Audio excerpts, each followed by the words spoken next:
So we're essentially around the back side from the University of Utah Research Park. I can see the Huntsman Mental Health Institute across the way.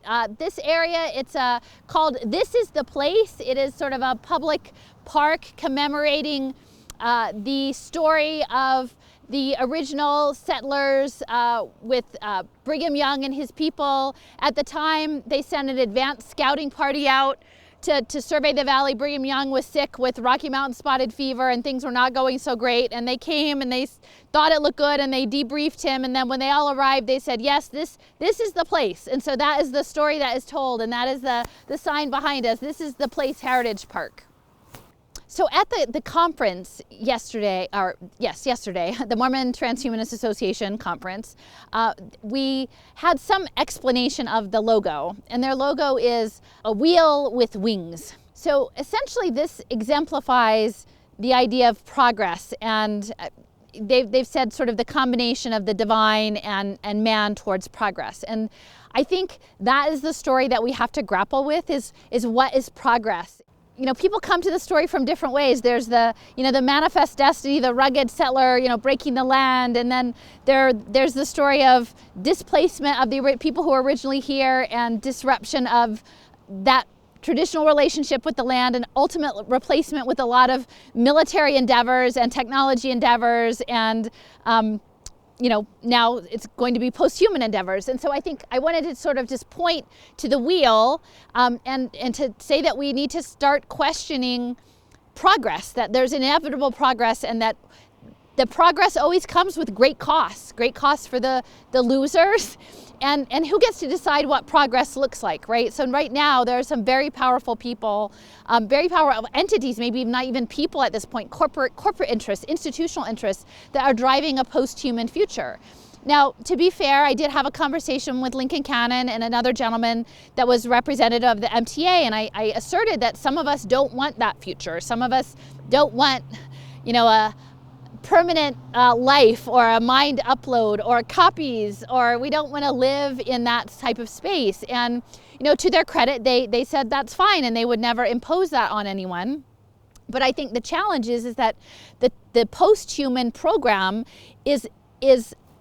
relies on weaponized atmosphere with weaponized frequency, weaponized electromagnetics in the environment, nanoparticles. And so those of us who may not want to avail ourselves of the progress opportunities will increasingly find it very, very difficult to have a healthy life and to be able to fit into society.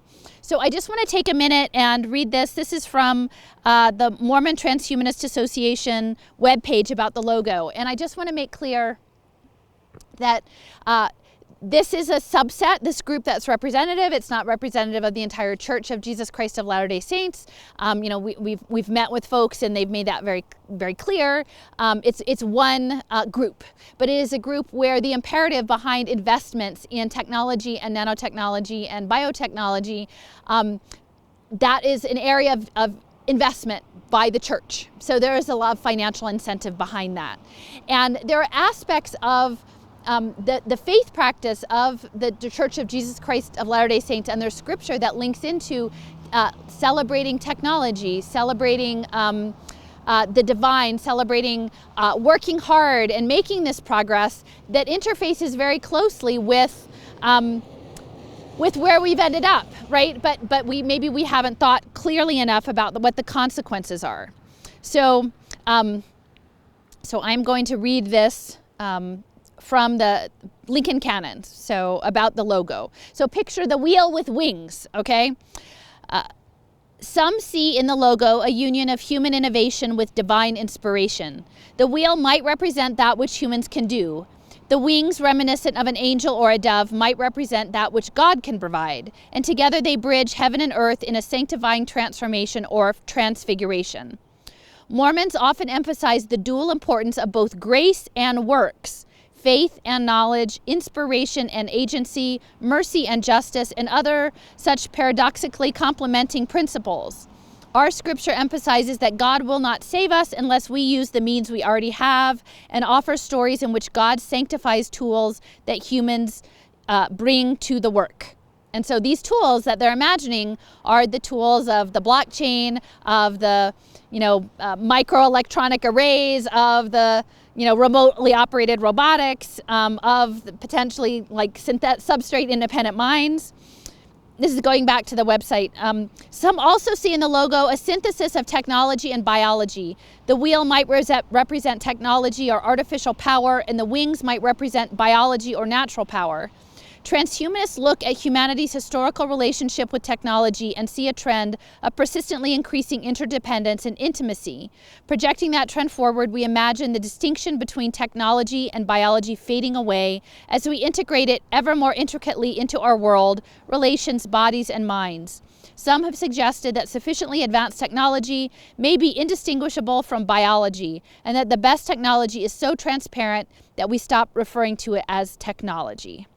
So that is sort of some background on their logo and the ideals of this particular group, the Mormon Transhumanist Association, about the intersection of technology and progress and how they see their faith, and where things are going in this post-human world. And the folks who hosted that conference, and again, it had probably 20 speakers from many different areas, and these were people who were very optimistic about the future. They were very optimistic, and my critique would be that it's not situated in the present power dynamic, in the dynamic of militarism, in the dynamic of disproportionate wealth concentration in a few hands, in the idea that people are not given informed consent about what is transpiring and where things are all headed. So again, this nexus of where we've just been over the past hour with both the cyberkinetics and now BrainGate, neuroprosthetic, office building, Fort Douglas, the militarism, the veterans, the mental health, and then the progress, and whose progress is whose, and what happens when the cost of your progress means transforming the natural world and the environment such that it really only suits those who agree to the vision of progress you hold.